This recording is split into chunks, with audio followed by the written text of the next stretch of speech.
Selamat pagi, apa kabar pemirsa TVR Parlemen dimanapun Anda berada. Berjumpa lagi dalam program TVR 09 bersama saya Umam Hidayat dan rekan saya. Tentu saja bersama saya Anggun Oktarini dan pemirsa dalam 30 menit ke depan kami akan sajikan kepada Anda sejumlah berita nasional khususnya dari sudut pandang DPR RI sebagai referensi Anda dalam memahami dinamika politik, hukum, ekonomi, sosial, dan juga budaya yang ada di Indonesia. Pemirsa TVR Parlemen, inilah TVR 09 selengkapnya.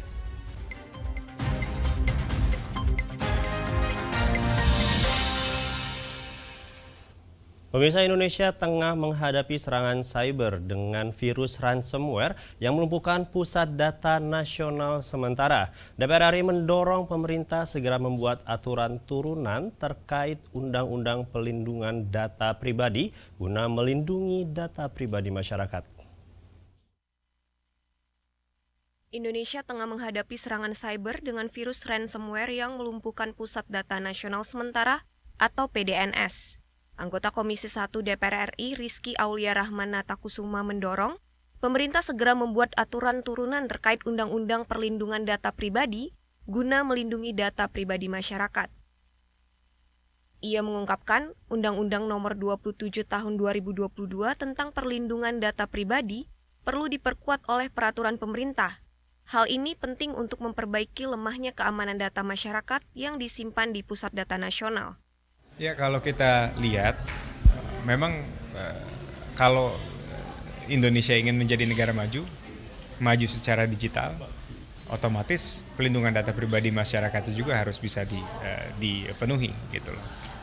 Kita sudah masuk ke era industri 4.0 dan lain sebagainya. Itu omong kosong kalau misalnya keamanan data, kedaulatan data dan lain sebagainya itu belum bisa dipenuhi oleh pemerintah.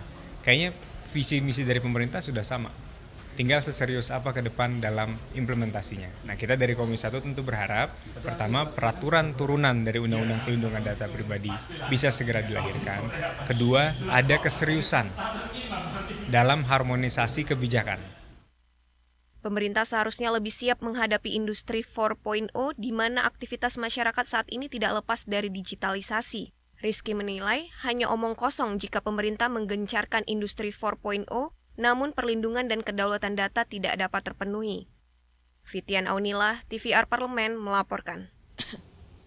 Kita beralih ke Komisi 4 DPR RI yang mendesak pemerintah mengevaluasi program pengalihan fungsi lahan untuk keperluan non-pertanian dan juga menjaga lahan-lahan produktif guna mempertahankan kestabilan produk pangan Indonesia. Komisi 4 DPR RI mendesak pemerintah mengevaluasi program pengalihan fungsi lahan untuk keperluan non-pertanian dan menjaga lahan-lahan produktif guna mempertahankan kestabilan produksi pangan Indonesia. Anggota Komisi 4 DPR RI Imade Urip menyampaikan, konversi atau alih fungsi lahan tani untuk keperluan selain pertanian kini semakin masif dan mengancam kelangsungan lahan pertanian serta produksi pangan. Ia berharap pemerintah dapat menekan jumlah konversi lahan pertanian sehingga dapat mempertahankan produksi pertanian. Jadi tanah-tanah produktif, lahan-lahan kelas 1 itu banyak yang beralih fungsi untuk kepentingan di luar pertanian, non-pertanian. Nah, barangkali kita ingin bagaimana caranya yaitu memproteksi, mengendalikan lahan-lahan produktif ini supaya tidak terus-menerus tergerus untuk kepentingan di luar pertanian. Selain pengalihan fungsi lahan pertanian, anggota Komisi 4 DPR RI Johan Rosihan menilai melemahnya produksi pertanian dan pangan juga disebabkan oleh minimnya langkah pemerintah dalam mengurangi impor. Alih fungsi lahan meningkat, artinya lahan baku kita menyempit, itu pada saat yang sama pertumbuhan penduduk juga naik, gitu, kebutuhan tinggi. Ini kan perlu menjadi pikiran kita itu ya berikut. Yang selain itu juga persoalan impor. Nah, itu kemudian dikeluhkan oleh Perpadi ya. Pengusaha penggilingan padi kita ini juga patut menjadi perhatian kita. Dari Daerah Istimewa Yogyakarta, Ferdian, TVR Parlemen melaporkan. Pemirsa, jelang hari ulang tahun Republik Indonesia yang ke-78, Komisi 5 DPR RI meninjau langsung kesiapan infrastruktur jalan tol ibu kota negara. Informasi selengkapnya usai jeda berikut ini. Tetap bersama kami di TVR 09.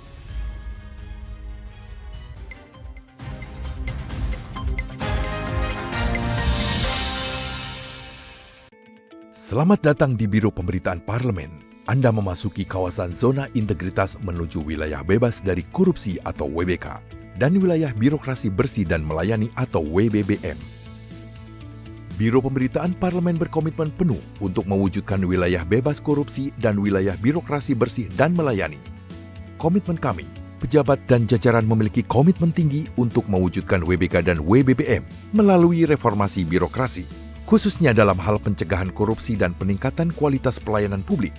Kedua, bebas dari korupsi dengan terwujudnya wilayah bebas korupsi atau WBK, yang artinya bebas dari KKN, gratifikasi dan dari segala bentuk pungutan liar atau pungli. Terakhir, pelayanan prima dengan terwujudnya wilayah birokrasi bersih melayani, yaitu dengan meningkatnya kualitas pelayanan publik dan tercapainya kepuasan masyarakat terhadap pelayanan.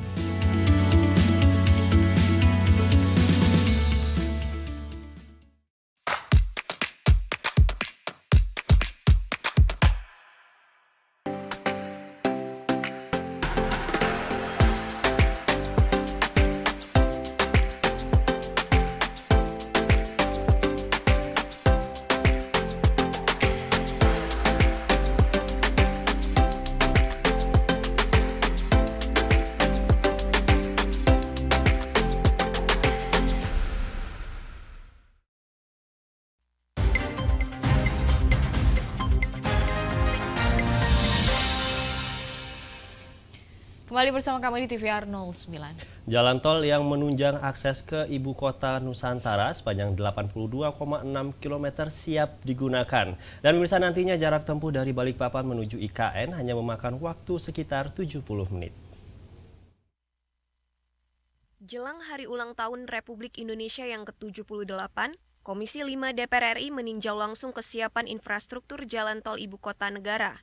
Secara keseluruhan, tol sepanjang 82,6 km siap digunakan. Nantinya, jarak tempuh dari Balikpapan menuju IKN hanya memakan waktu sekitar 70 menit. Wakil Ketua Komisi 5 DPR RI, Andi Iwan Aras mengatakan, pemindahan ibu kota dari Pulau Jawa ke Kalimantan jangan hanya sekedar memindahkan ibu kota, tetapi harus dapat memberikan dampak pemerataan pembangunan di Pulau Kalimantan. Saya kira kalau untuk kesiapannya ya masih kurang maksimal ya, namun untuk semangat kita bagaimana agar supaya IKN ini bisa terus kita genjot untuk bisa diselesai, saya kira ini salah satu penyemangat atau memotivasi kita adalah tentunya HUT RI nanti ini, yang upacara HUT RI. Sementara itu, anggota Komisi 5 DPR RI Ishak Meki mendorong percepatan pengerjaan jalan tol menuju IKN, mengingat masih ada konstruksi jalan yang belum selesai. Ia berharap pembangunan infrastruktur bisa dikebut sebelum HUT RI ke-78. Jadi menurut saya perlu itu pekerjaan disegerakan mungkin, dilemburkan lagi kalau waktunya sudah panas, hujan turun, itu dipercepat pekerjaannya dan tidak saling menunggu, namun yang mana bisa dikerjakan harus dikerjakan bebarengan. Dari IKN, Andri, TVR Parlemen melaporkan. Imbas perutusan Pusat Data Nasional, lebih dari 200 layanan publik di instansi pemerintah pusat dan daerah lumpuh. Dan DPR RI menyebut negara tidak boleh kalah dalam peperangan melawan serangan cyber. Berbagai upaya harus dikerahkan termasuk evaluasi secara menyeluruh. Imbas peretasan Pusat Data Nasional atau PDN, lebih dari 200 layanan publik di instansi pemerintah pusat dan daerah lumpuh. Sebelumnya, Menteri Kominfo juga menyatakan tidak bersedia membayar uang tebusan sebesar 131 miliar rupiah kepada peretas. Menanggapi hal ini, anggota Komisi 1 DPR RI Hasbi Ansori menyebut negara tidak boleh kalah dalam peperangan melawan serangan siber. Berbagai upaya harus dikerahkan termasuk evaluasi secara menyeluruh. Hasbi mengatakan peretasan PDN merupakan insiden besar sehingga pemerintah harus menanganinya secara serius agar tidak kembali terulang. Ia meminta pemerintah melakukan evaluasi menyeluruh terhadap pengelolaan data nasional. Menurutnya, pencadangan atau backup serta keamanan data menjadi pekerjaan penting yang harus dilakukan pemerintah untuk mengamankan data masyarakat dan pemerintah di era digital saat ini. Prinsipnya negara tidak boleh kalah, itu prinsip. Yang kedua, ini jangan dianggap main-main.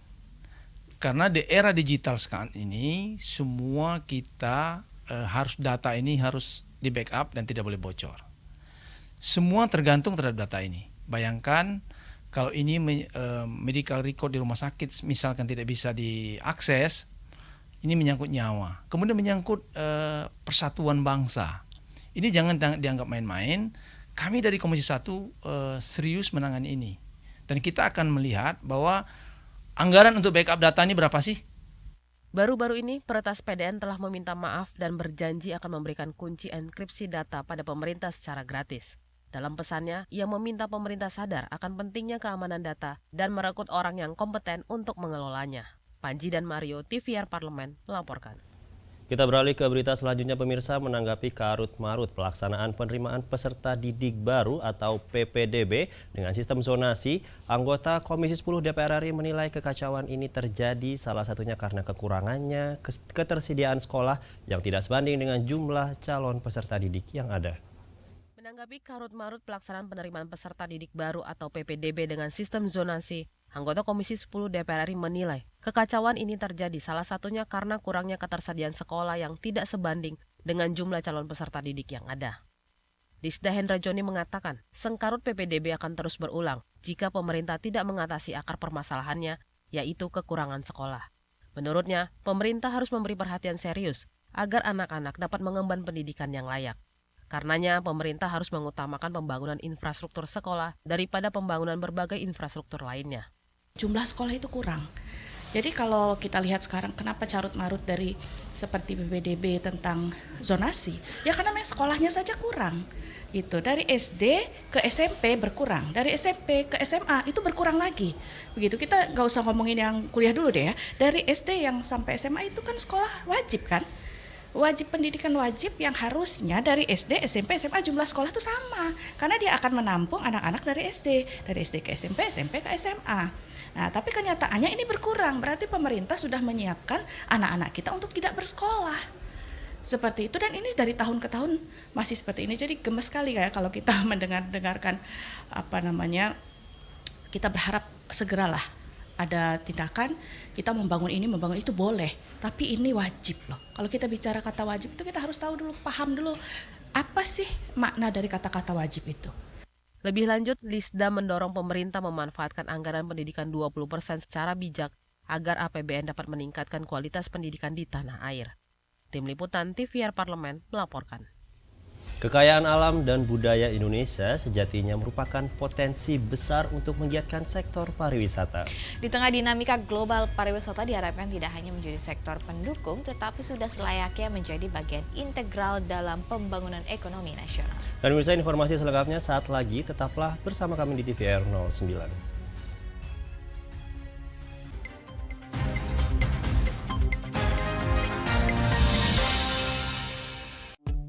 DPR RI memiliki fungsi diplomasi dalam menjalankan politik luar negeri sesuai dengan pasal 116 Undang-Undang MD3. Kontribusi aktif BKSAP DPR RI memainkan peranan penting dalam memenangkan persaingan global melalui IPU, IPA, IPPF, IPA, dan PUIK. BKSAP memiliki komitmen yang tinggi dalam krisis kemanusiaan dunia. Fungsi diplomasi dijalankan untuk mendukung upaya pemerintah dalam melaksanakan politik luar negeri. Selamat datang di Biro Pemberitaan Parlemen. Anda memasuki kawasan zona integritas menuju wilayah bebas dari korupsi atau WBK dan wilayah birokrasi bersih dan melayani atau WBBM. Biro Pemberitaan Parlemen berkomitmen penuh untuk mewujudkan wilayah bebas korupsi dan wilayah birokrasi bersih dan melayani.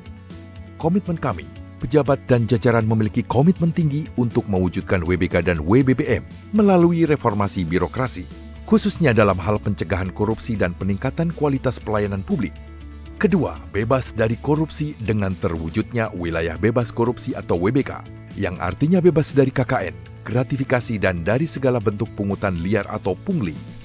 Terakhir, pelayanan prima dengan terwujudnya wilayah birokrasi bersih melayani, yaitu dengan meningkatnya kualitas pelayanan publik dan tercapainya kepuasan masyarakat terhadap pelayanan.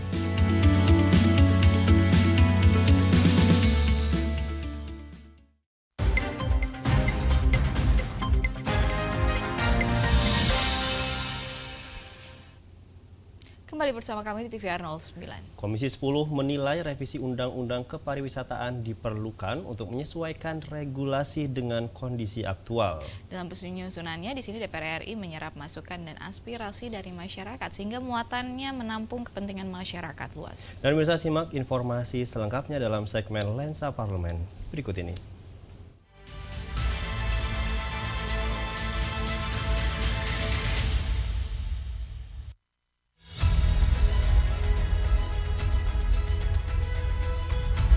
Kekayaan alam dan budaya Indonesia sejatinya merupakan potensi besar untuk menggiatkan sektor pariwisata. Apalagi di tengah dinamika global seperti kemajuan teknologi dan adanya perubahan gaya hidup, pariwisata diharapkan tidak hanya menjadi sektor pendukung, tetapi sudah selayaknya menjadi bagian integral dalam pembangunan ekonomi nasional. Oleh karena itu, Komisi 10 menilai revisi Undang-Undang Kepariwisataan diperlukan untuk menyesuaikan regulasi dengan kondisi aktual. Wakil Ketua Komisi 10 DPR RI Abdul Fikri Fakih menyatakan, revisi Undang-Undang Nomor 10 Tahun 2009 itu ditargetkan selesai dalam satu masa sidang. Harapan yang ini kan tinggal proses ya, tinggal satu masa sidang. Mudah-mudahan keburu ya. Mudah-mudahan dalam satu masa sidang ini diskusi dengan pemerintah itu tidak terlalu berlarut-larut karena kita sudah berdebat, berdiskusi dengan stakeholder. Dan masukan-masukan ini harusnya menjadi catatan karena tidak seluruhnya dituangkan dalam undang-undang. Lalu undang-undang tidak boleh ngunci, undang-undang tidak boleh sampai detail. Terkait penyusunan Undang-Undang Kepariwisataan, Komisi 10 DPR RI melakukan kunjungan ke beberapa provinsi untuk menyerap masukan. Sehingga nantinya RUU Kepariwisataan dapat membawa manfaat bagi masyarakat luas. Nah, kita ingin pariwisata kita betul-betul bisa dinikmati oleh seluruh masyarakat, bukan hanya Indonesia tapi oleh dunia. Nah, oleh itu kita perlu beri pagar. Ya, pagar inilah undang-undang kita ini agar daerah tujuan wisata itu bisa lebih baik, kemudian dampaknya kepada masyarakat sekitar bisa dinikmati, kemudian lagi ya bagaimana wisata itu betul-betul bermanfaat bagi masyarakat banyak. Sementara anggota Komisi 10 DPR RI Andreas Hugo Pareira menekankan pentingnya kepemilikan area wisata oleh masyarakat lokal. Hal itu semestinya turut diatur dalam undang-undang agar masyarakat lokal sebagai tuan rumah tidak tersisihkan.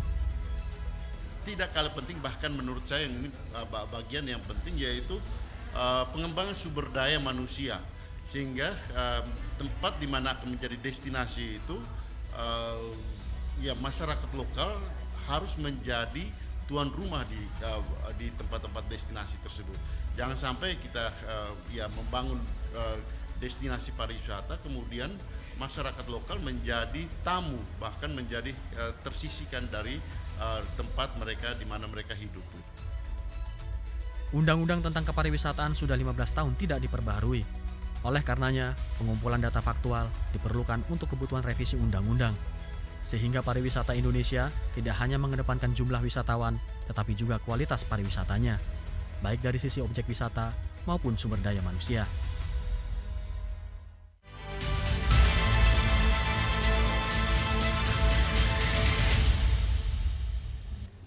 Pemirsa, di era globalisasi ini, financial freedom seringkali menjadi bahan perbincangan yang menarik bagi banyak kalangan, termasuk bagi para anak muda. Melakukan pengeluaran tanpa harus mengkhawatirkan keadaan keuangan tentunya menjadi impian bagi banyak orang dan salah satunya melalui berinvestasi. Dan meskipun terdengar simpel, pencapaian financial freedom melalui investasi tidaklah mudah. Lalu bagaimana cara kita mendapatkan pencapaiannya? Dan jangan kemana-mana, tetaplah bersama kami di TVR 09.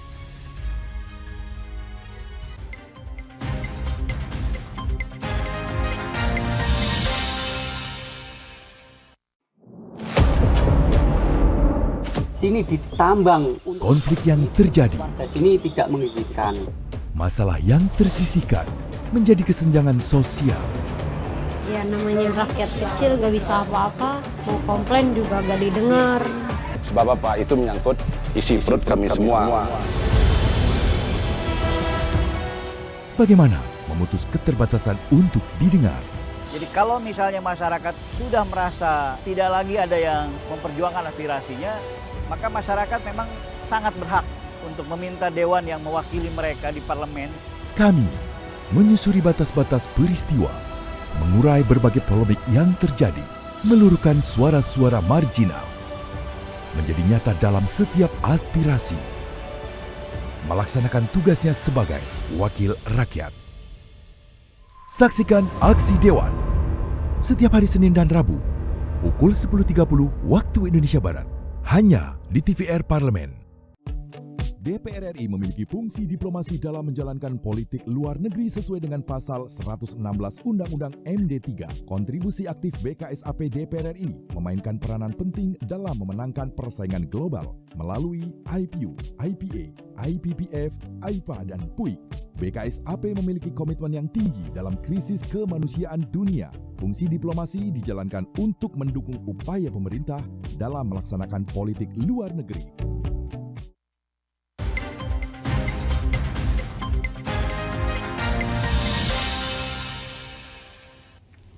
Kembali di TVR 09.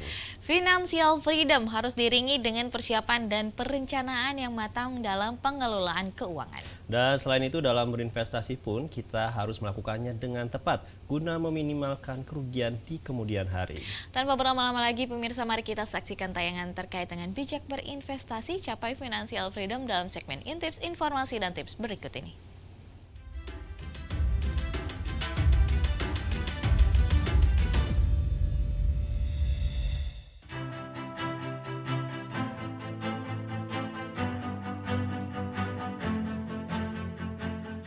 Pemirsa, di era kini literasi keuangan semakin mudah kita temukan. Generasi muda sudah mulai melek berinvestasi.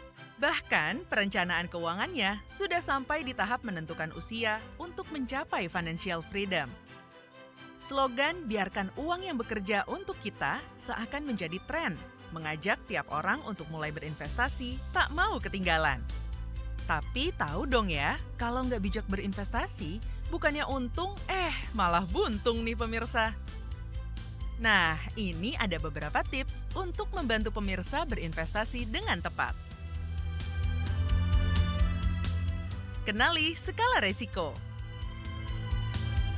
Berinvestasi tentu punya resiko pemirsa. Oleh karena itu, kita harus memahami toleransi resiko diri kita. Sejauh mana kita selaku investor bersedia menerima fluktuasi nilai dari investasi. Tiap individu tentu memiliki tingkat kenyamanan yang berbeda terhadap resiko investasi. Beberapa investor mungkin merasa nyaman dengan resiko yang lebih tinggi untuk mencapai potensi keuntungan yang lebih besar. Sementara yang lain mungkin lebih memilih investasi yang lebih stabil meskipun potensi keuntungannya lebih rendah. Setiap jenis investasi memiliki skala risiko yang berbeda. So, pilih jenis investasi dengan skala risiko yang sesuai dengan tingkat toleransi kamu ya. Pahami jenis investasi. Setelah mengetahui skala risiko kamu, saatnya memilih jenis investasi yang sesuai. Jenis investasi beragam. Kalau dari bentuknya, ada investasi aktiva real atau yang terlihat seperti tanah, properti, emas, dan logam mulia. Ada juga investasi aktiva finansial seperti saham, reksadana, obligasi, dan deposito. Investasi ini sedang banyak digandrungi di era kini. Cryptocurrency, P2P lending, dan forex juga termasuk investasi. Wah, banyak ya. Itu kenapa penting untuk memahami karakteristik, resiko, dan potensi pengembalian setiap jenis investasi.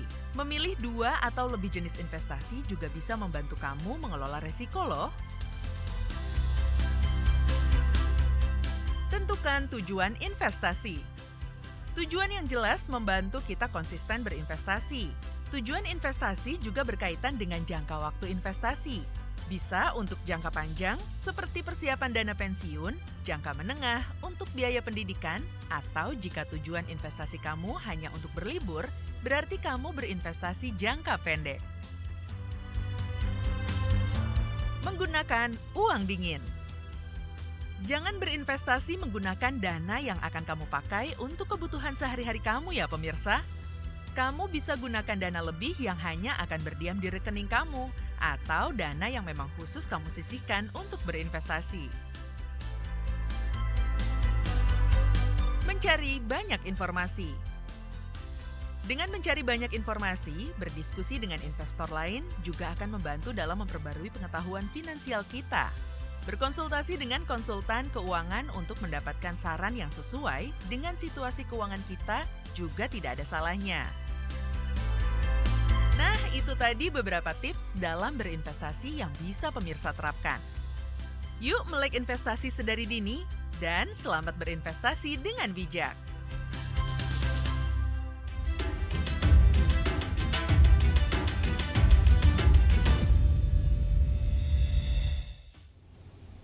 Pemirsa, di penghujung acara kami informasikan kepada Anda sejumlah agenda DPR RI pada hari Kamis 4 Juli 2024. Pada pukul 9.30 waktu Indonesia Barat, DPR RI mengadakan rapat paripurna DPR RI ke-20 masa persidangan 5 tahun sidang 2023-2024. Sedangkan pada pukul 1 siang waktu Indonesia Barat terdapat dialektika demokrasi dengan tema mencari solusi menuju PPDB yang transparan dan juga efektif. Dan pemirsa, sejumlah agenda serta program DPR RI lainnya masih dapat Anda saksikan secara langsung di TVR Parlemen melalui kanal utama, kanal komisi dan juga kanal alat kelengkapan dewan lainnya yang dapat Anda akses di tvrparlemen.dpr.go.id. Nah, pemirsa TV Parlemen, demikianlah TVR 09 edisi pagi ini. Segenap kru TVR Parlemen yang bertugas mengucapkan terima kasih telah menyaksikan TVR 09 hari ini. Saya Anggun Oktarini dan juga rekan saya. Saya Muhammad Hidayat, sampai jumpa di TVR 09 selanjutnya. TVR Parlemen, referensi Indonesia.